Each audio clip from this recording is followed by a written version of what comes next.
whenever they want to show any crime related activity, something like in Hyderabad, you will be shown small lanes, and the people or the hero and the police will be chasing the villains or some people, and at the bottom, Dhulpet will be mentioned.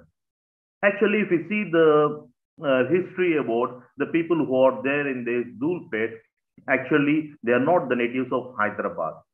When Nizam dynasty was in power, at the time he wants to have all varieties of soldiers, like who can sit on the back of horse, on the back of elephants, on the back of camels, and they can fight for them.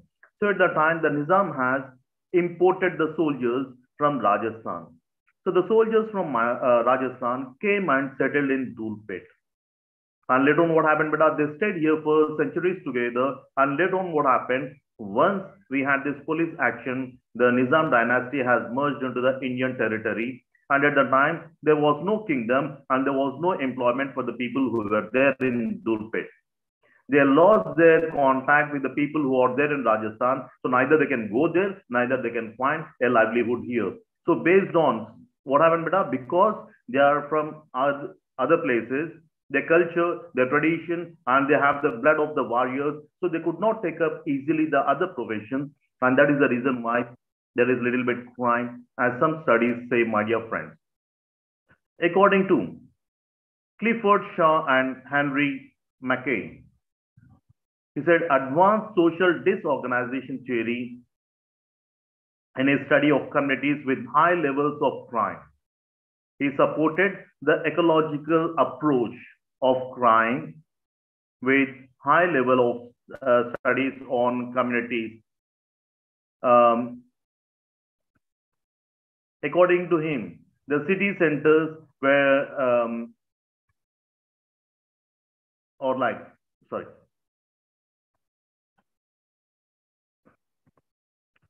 the city centers with which are going to highest rates of crime he has given the example of that.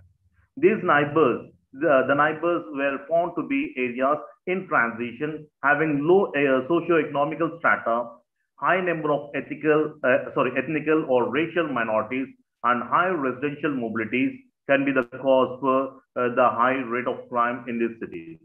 If you see London, my dear friend, the natives of London, the natives of the country do not stay in London. They have migrated to the nearby suburbs. Whereas the people who have gone to London and have staying there have settled in almost the city of London. And the crime rate is very, very higher because most of the people who have gone there, who could not settle well in good jobs, who cannot satisfy their requirements in a fair manner, those people are prone to this criminal activity or behavior, my dear friends. Now let us discuss about ecological crime, economical causes for crime. Economics is the branch of knowledge which is concerned with production, consumption, and transfer of wealth. It deals with demand for and supply of goods and services, my dear friends. The economical theory of criminal behavior is an application of the neoclassical theory of demand. It was formalized by Nobel laureate Gary Becker in the year 1968. It states that the potential criminals are economically rational and respond significantly to the deterring incentives by the criminal justice system. The offenders, mainly upon the motivation for economic gains, does economic crimes. So people, in order to enjoy the economical benefits, there are chances that people may commit economical crime. Now, according to Bonger, there are 6 main reasons for the offenses. First one is financial necessity. A person has requires money in order to satisfy his or her needs. It may be for education, it may be for satisfying the basic needs at home, or maybe for meeting the expenses for hospital treatment, and so on, my dear friends. Whenever there is a financial necessity, there are chances that people may commit economical crime. The second one is poverty. Poverty is the major reason for picking up from financial crime. The third one is lack of education. Fourth one is egoistic factors.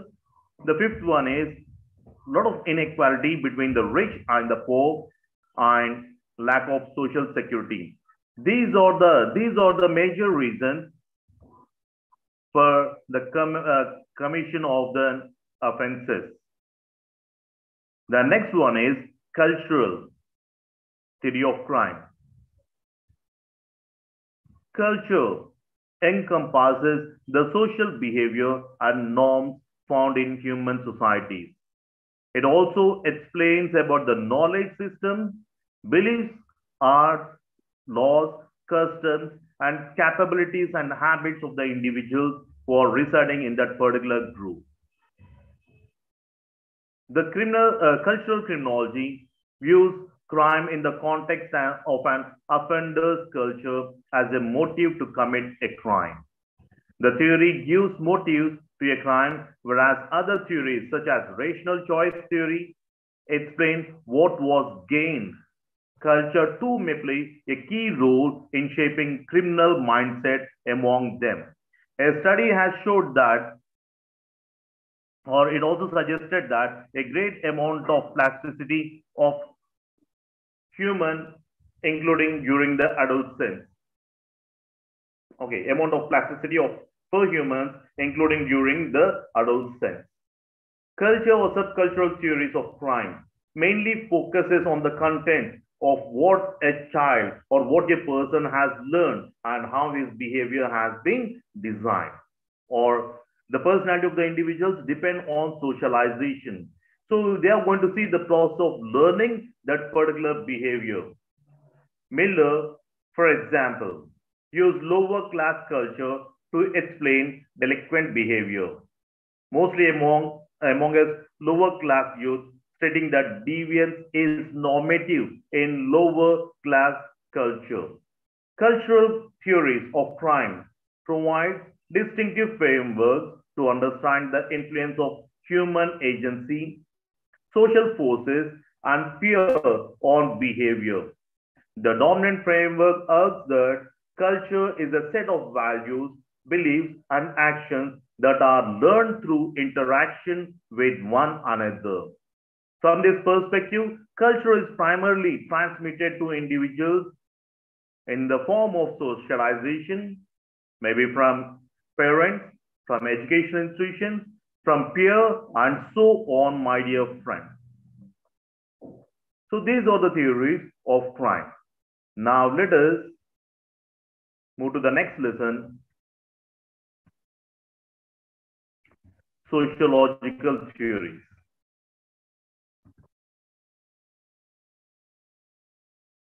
Man, pursuit of order in society has been continuous because the age of rebellion for thousands of years during which the people lived barbarically.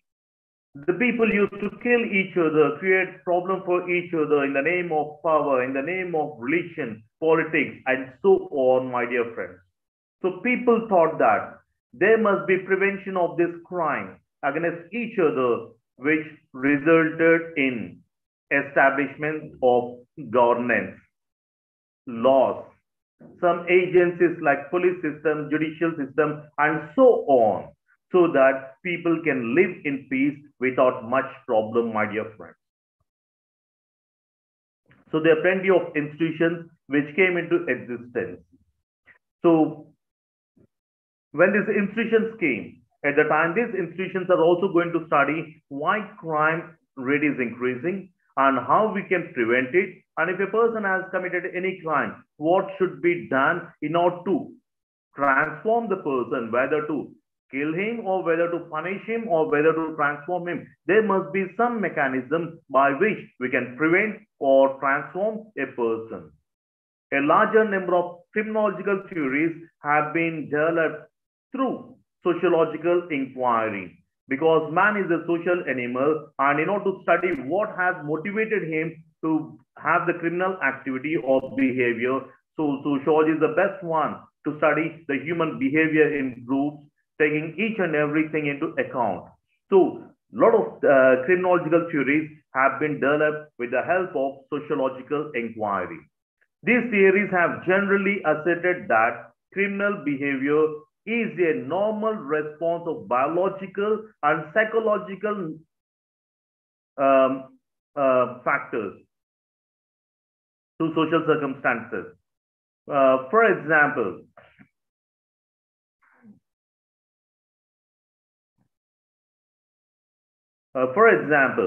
Robert K. Merton, an American sociologist, he has propounded the theory of anomie. He suggested that criminality results from an offender's inability to attain his goals by socially acceptable means. Faced with his inability, the individual is likely to turn to other means by which he can achieve the goals. So he's going to violate the norms and values so that he can satisfy the set requirements. Now let us see some of the sociological theories. In criminology, while explaining why people commit a crime is very important in the ongoing debate. Many theories have been emerged. The first one is functional theory of crime. Functionalism is a philosophy which suggests that society is made of social structures, and therefore the theory is called as the structural theory of crime. The theories that crime and deviance can better be explained by looking at the way the societies are organized socially. So, social structures. According to functionalists, crime is caused by society rather than the situation. Like, let us discuss about two key functions of this functionalist theory. The first one is socialization. Socialization is the process in which the child is going to learn the accepted norms and values which are there in the particular society. So this process is going to internalize the norms and values of a society and teach the same thing to the next generation. So they are going to act with the socially acceptable ways. That means they are going to shape the culture so that their new members are going to be a part of the mainstream, my dear friends. The next one is social control. In each and every society, in order to regulate the human functions, we are going to have positive and negative rewards. Like if any person is going to abide to the set of rules and regulations, and if he or she is going to take up the functions, then we give positive sanctions or positive rewards, like giving trophies or giving rewards and so on, like monetary benefits or something like. Whereas if a person is going to violate it, we may have negative rewards like punishment or else demotion and so on, my dear friends. So if we are going to regulate or control the behavior of the individuals by rewards, by positive sanctions, rewards for conformity and punishment and so on. And the third one is we have sanctions for deviance. It ensures that members act in the same way the society expects them to do based on value consensus. It sees its members of the society as sharing a common culture. Sharing these produce social solidarity. If people are going to think the same way and if people are going to perform the activities in the same way, so there is no deviance, but it leads to solidarity. It leads to unity among the individuals, my dear friends. So in terms of this solidarity in society, we have two functions. One is socialization, social control, and sanctions for deviance, my dear friends. The society is based on value consensus. It says all the members to share a common culture, common lifestyle, so that it leads to solidarity, my dear friends. For example, If we want to improve social integration and social regulation, there are two major aspects. The first one is too much crime will threatens to tear the bond of society apart. If there is a lot of crime or if there is a lot of differences among the individuals at the time, it may lead the people to simply get separated. It disturbs peace, it disturbs harmony in the society. Next one is too little crime means repression. If there is no crime or little bit crime, that means people are going to oppress the other people so that they are not in a position to express these feelings. They are going to suppress their feelings, my dear friends, because we said that in each and every society there will be crime. Crime is normal. Social and psychological factors may lead to crime, but the only thing is that if there is no crime or little crime, that means it is being repressed, and if there is more crime rate, that means it will lead to disharmony within the society, and it also divide the society to pieces, my dear friends. According to Davis, he tried to focus more on the deviations in the relationship between a man and a woman. Davis tried to focus on deviations in the relationship between a man and a woman.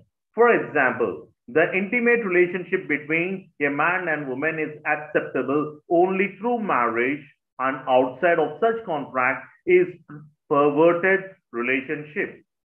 So it may also be treated as a crime, my dear friends. Polsky observed porn safely channels a variety of sexual desires away from alternatives such as adultery, which would pose a threat to the family system. So he said that there are certain channels which may be a threat for the family. And according to Cohen, he has given a classical example of childhood deviance. For example, a child do not like a school because the teacher is punishing the child, or else the teacher is giving a lot of homework and so on.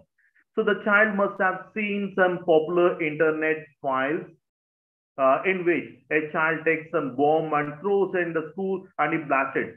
So the child may also imagine that if I'm going to have this bomb, a wrecking ball, I take it and I throw in the school so that the school will be demolished. So no more school, no more teachers, so no more punishment or homework like. So these kind of things may also motivate the child to have a criminal thought and a criminal behavior. Sometimes, if the teacher is going to punish the child frequently without understanding the problem of the child, without solving the problem of the child, the teacher goes on. The teacher goes on beating the child. So at the time, what happens? The child do not wish to go to the school. So he may be absent from school without the knowledge of the parents. We call it as truancy. So it may be anything, my dear friends. So Cohen has talked about two examples. One is the child staying away from the school, or else the child wish to put a bomb so that the school will be destroyed. Erikson urged that deviance performs positive social functions. Then perhaps it means society is organized to promote deviance. The true function of agencies of social control may actually be to sustain a certain level of crime rather than to get rid of it, which is also called as labeling theory. Okay, now let us discuss about the criticism of this functionalist theory. The first one is assuming that the society has universal norms and values. Society is going to have universal norms and values. The second one is the definition of crime and deviance are problematic because it is not the same. It may vary from one place to the other place or from one society to the other society. Taking official crime statistics at face value, not explaining differences in different ways and how they are treated, And it also failed to examine the role of agents of social control and assuming that people just react to outside forces. So these are the 6 points on which this theory has been criticized. Now let us discuss about subcultural and labeling theories. Culture is shared meaning among majority of the people across the region, whereas subcultures are values and norms distinct from those of majority and are held by a group within wider society. Within the same society, we are also going to have subcultures. For example, if we see the Indian society or the Hindu society, we people are stratified based on the caste system. Brahmins have their own culture. In spite of being Hindus and Kshatriya, Vaishya and Shudras, their culture, their subculture is also different, my dear friends. Within subcultures, again, based on the sect, based on the regions, my dear friends, it may also vary. A subculture is a group of people within a culture that differentiates itself from the parent culture to which they belong to. In India, subcultures might include movie buffs, a fan of cricketers, fans of music, even bikers, and so on, my dear friends. The Birmingham School added to the subcultural theory that investigating the ways in which individuals join groups that participated in collective form of deviance, referred to as subcultures. Now let us discuss the subcultural theory of crime as per Cohen. Cohen assumed that crime is a consequence of the union of young people into so-called subcultures in which deviant values and moral concepts dominate. The subcultural theory became the dominant theory of its time. Cohen's basic assumption is that most juvenile criminals are members of delinquent subcultures. Subcultures are defined as subsystems or anti-systems of society with their own attitudes and norms that often contradict the moral concepts of the majority society. According to Cohen, the delinquent subcultures are characterized by their deviant values and morals, which enable their members to gain prestige as well as recognition. The behavior that is displayed within the subculture is fundamentally different from that of the subculture which is there outside. Now let us see the delinquent subcultures which is mentioned by Cohen. Non-utilitarian. The deviant actions are not committed on the basis of economical rationality. Second one is malicious. That means the purpose of delinquent act is to annoy or even injure others. The third one is negativistic. Criminal acts are committed precisely because of their prohibition in order to consciously reject conventional values, versatile, hedonistic, and resistant. So these are the major delinquent subcultures as per Cohen. Now this theory, subcultural theory, is also criticized, my dear friends. This subcultural theory draws attention on the fact that criminals, in their view, do not act criminally at all. As members of subculture, they are subject to different behavioral requirements based on values and norms that deviate from those of the mainstream. The different definition of deviation and conformity for the same behavior within the framework of different socio-structural conditions leads to the equally simple and important thesis, which is considered deviant or criminal of the person. So, because it is prescribed by one's own system of values and norms, that's the reason why it has been criticize. Now let us discuss about labeling theory of crime. This theory of crime suggests that labeling someone unlawfully deviant can lead to poor conduct. The idea of labeling theory flourished in American sociology during 1960s, pioneered partly by Howard Becker, an American sociologist. Its core ideas can be traced from the French sociologist named Emile Durkheim. American sociologist George Herbert Mead theory framing social structure of the self as a process involving interaction with others also influenced in development of this theory. According to Howard Becker, the labeling theory is the theory of how the self-identity and behavior of individuals may be determined or influenced by the terms used to describe or classify them.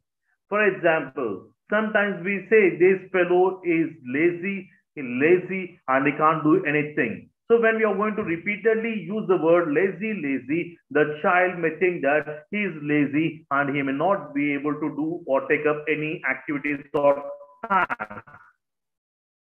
So based on this, he is going to describe, because we are going to describe his activity, so there are chances that the person may go on taking that activity because it is accepted by the society. Becker states that social groups create deviance by making rules whose fraction creates deviance. And by applying these rules to a particular people and labeling them as outsiders or so and so, there are chances that the people may commit that crime, my dear friends. According to Emile Durkheim, labeling theory has its origin in suicide. He found that crime is not so much a violation of a penal code as it is enacted in the society. He was the first to suggest that deviant labeling satisfies that function and satisfies societal need to control the behavior. He used the term for that as anomie to describe a state of normlessness in the society. When many people are unclear as to the expectations others have on them, at that time, it may lead to normlessness, my dear friends. According to George Herbert Mead,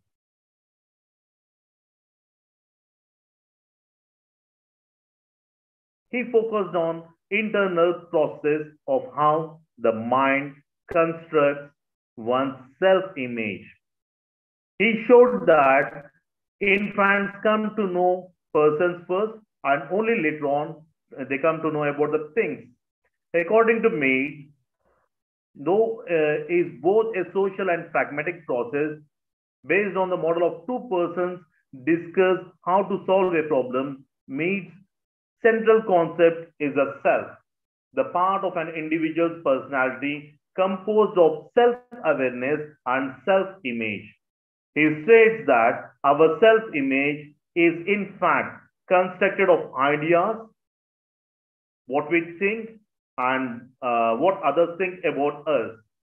He has given the theory of looking glass theory of self. In that he said that there are three main postulates. He says that how I want to look to the other people and how people are going to judge the imagination of my appearance, and based on the judgment, I'm either going to be happy or unhappy. If I'm going to be happy, at the time I'm going to repeat the task. And if I'm not happy, I will stop doing that activity anymore, my dear friends. So he said that each and every person has self-awareness and also has self-image, my dear friends. It comes through his interaction with the nature, his learning, everything. So while we make a fun, for example, who visibly talks to themselves, they have only failed to do what the rest of first do in keeping the internal conversation to ourselves. Sorry. So here he says that what I want to, if I'm going to do any activity, if people like it, then I will repeat it, or else what we do better, we simply try to stop doing that activities. But even this theory has been criticized because the criticism is that it has ignored the factors such as differences in socialization, attitudes, and opportunities which led to a deviant behavior.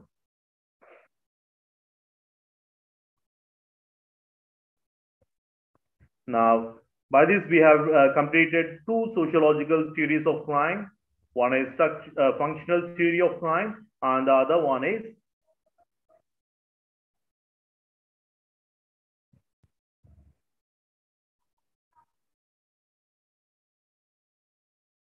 subcultural theory of crime. Now, let us go for typology of crime. In the 18th and 19th century, even in the 20th century, there was a systematic study of crime. Philosophers such as Lombroso, Beccaria, Bentham applied scientific methods to study the crime and sought to offer testable theoretical statements about crime causation. According to Farr, there are 7 theoretical, meaningful categories of criminal behavior. The first one is property, predatory crime, such as robbery, burglary, or theft, and so on. The next one is property fraudulent crime. Here we are going to acquire the property by fraud or doing forgery or doing bribery and so on. The third one is interpersonal violence in general, like homicide and assault. Interpersonal violence, that is sexual, like rape and other forms of sexual violence. The next one is social order, transactional. The example of consensual victimless, like prostitution, gambling, drugs, and so on. Social order, order disruption, like disorderly conduct, escape, resisting arrest, and so on. And the last one is social order, folk or mundane crime, like jaywalking, speeding, polluting, and so on. So according to Farr, these are the 7 theoretical meaningful categories of criminal behavior.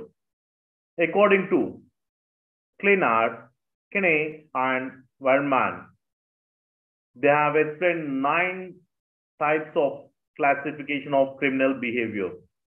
First one is violent personal crime, homicide, assault, rape.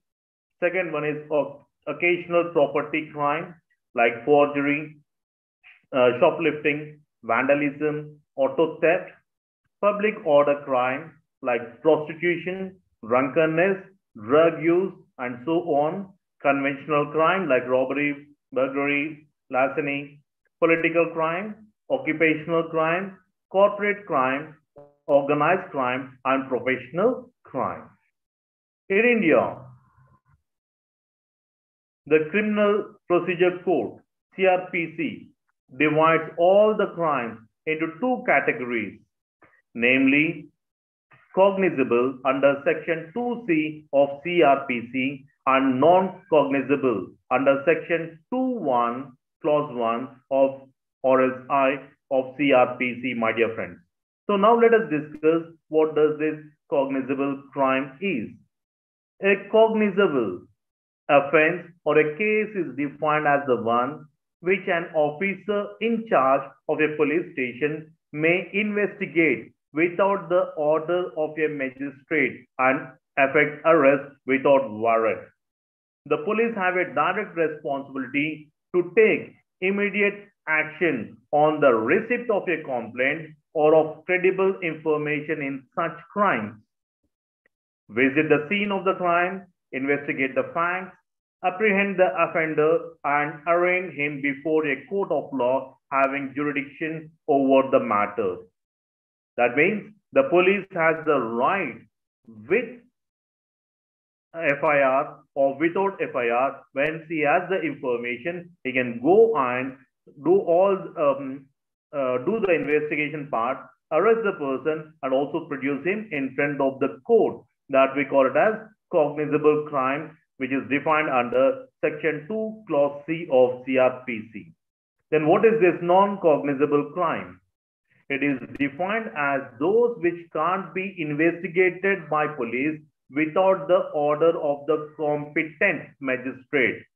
Police do not initiate an investigation into non-cognizable crimes except with magistral permission.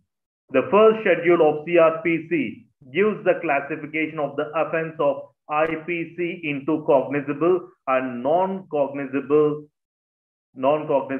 categories.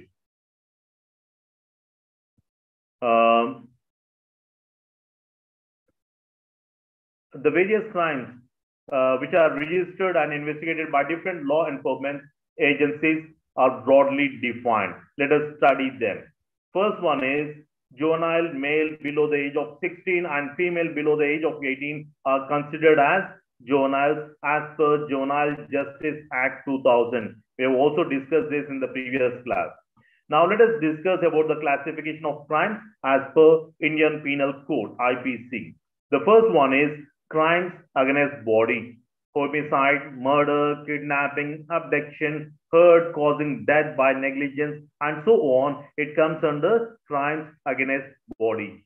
Then we also have crimes against property, dacoity, its preparation and assembly, robbery, burglary, and theft. All this comes under crimes against property. Then we have crimes against public order like riot, arson, and so on. The fourth one is economic crimes like criminal breach of trust, cheating the people, counterfeiting, and so on. The fifth one is crimes against women, rape, dowry debt, cruelty by husband and relatives, molestation, sexual harassment, and so on. And illegal importation of girls also may be treated as crime against women. Then we have crime against children like child rape, kidnapping, abduction of children, procreation of minor girls, selling and buying of girls for prostitution, abetment to suicide, exposure and abandonment, infanticide, poeticide, and so on. And all the other crimes which are mentioned under RPC comes under this. So we have classified the crimes into 7 types as per IPC. Now, the crimes under the special and local laws,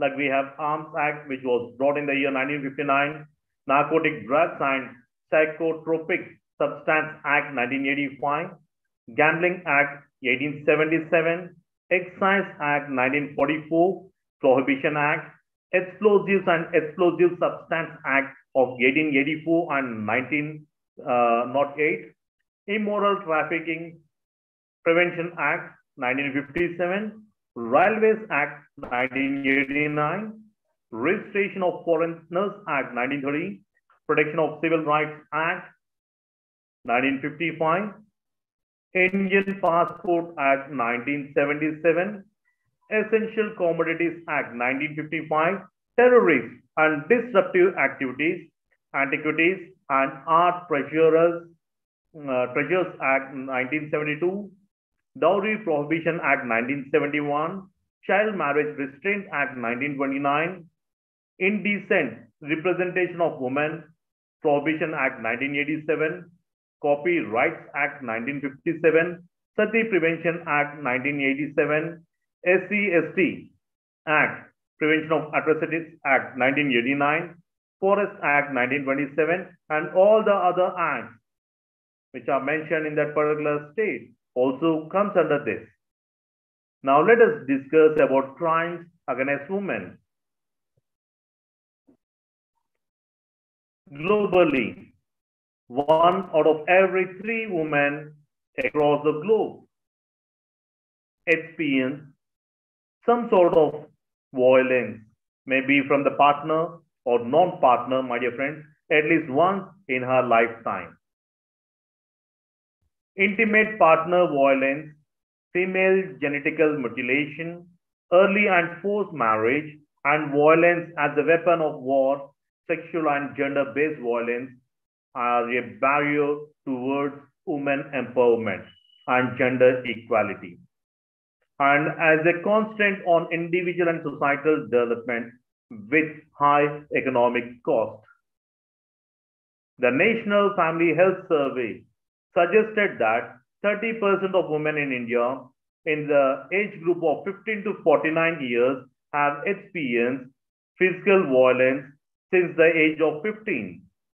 The report further revealed that 7% of women in the same age group of 15 to 49 have experienced sexual violence at least once in their lifetime. In India, crime committed against women have been categorized by different heads like rape, kidnapping and abduction, dowry death, assault on women with intent to outrage her modesty, insult to modesty of women, cruelty by husband or his relatives as per IPC section 498A, importation of girls from foreign countries, immoral trafficking act, dowry prohibition, and so on. The National Crime Records Bureau has released the annual crime in India report in the year 2017 to 2019. As per the report, a total of 3,59,849 cases were reported against women in 2000 in comparison to 2017 of 3.38 lakh cases of crime were registered against women, while 3.2 lakh cases were recorded in 2015. The number of cases being reported are being increased, my dear friends. UP is topped in the list with 57,011 cases, followed by Maharashtra with 31,979 and West Bengal with 30,002 cases. Now, the major one is rape. As per the Indian Penal Code, Section 375A defines rape as sexual intercourse by a man with a woman. The sexual intercourse must be under the circumstances like it must be against her will or without her consent, or consent procured by putting the woman under fear of death or hurt is no consent in law, or consent accorded under a misconception that the person is the husband of the woman is not a valid consent, or consent procured by a woman of unsound mind or under the influence of intoxication and so on, or consent of girls under the age of 18 is not valid in law. If the rape happens or if the intercourse happens of any of the reason of the mentioned one, then it is treated as rape, my dear friends.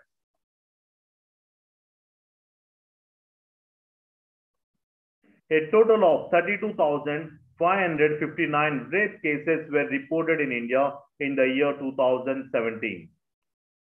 Madhya Pradesh has recorded the highest number of rape cases with 5,572 in the year 2017, followed by UP and Madhya Pradesh. Delhi, which is notorious for the safety of women, saw a decline in the reporting of rape cases. My dear friends, in 2017, 13,777 were reported, which is the lowest in the last 3 years, my dear friends. Now, the second one is sexual harassment. It is nothing but a gross violation of women's right to equality and dignity. It has its roots in patriarchy, and its attendant perception that men are superior to women and that some forms of violence against women are acceptable.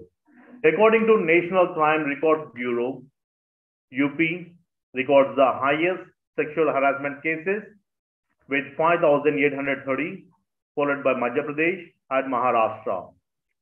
Delhi also recorded the most cases of sexual harassment in India in the year 2017, my dear friends, followed by Mumbai, Kanpur, and even Telangana also has recorded more number of sexual harassment cases. The third one is domestic violence. Domestic violence in India includes any form of violence suffered by a person from a biological relative. Typically, it is the violence suffered by a woman by male members of her family and relatives. So domestic violence is currently defined by India by the Protection of Women from Domestic Violence Act of 2005. It includes differential treatment of girls, wife beating and abuse, torture of daughter-in-law, neglect of widowed women in the family, and so on. Now let us discuss the manifestations of domestic violence. The first one is physical abuse, mental abuse, sexual abuse, and economic or property abuse. So these are the four forms of domestic violence, my dear friends. The next one is pre-birth elimination of females. Pre-birth elimination of females is one of the worst forms of violence that takes place within the family. It is a threat to the survival of infant girls and is a manifestation of the culture of son preference within the community or society. Medical technology has made it possible to determine the gender or the sex of the unborn child. It is because of the parents want to have a male child or the medical practitioners promote it and laws are not strict enough to curb it.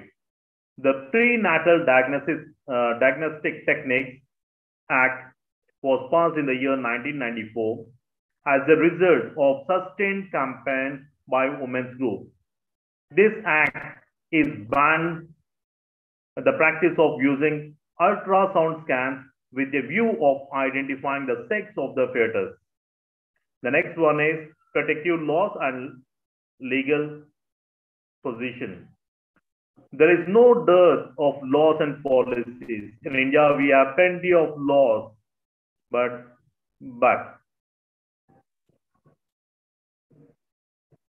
to what extent it is being implemented effectively is a problem. We have like the Dowry Prohibition Act, we have Indian Penal Code, which is amended in the year 1987.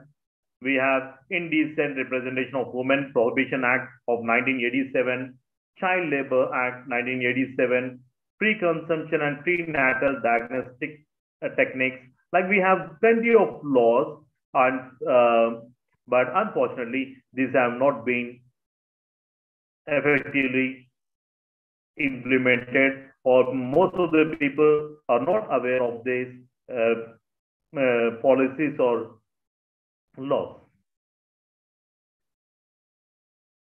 Guys, we'll stop here and we'll continue the class in the next week.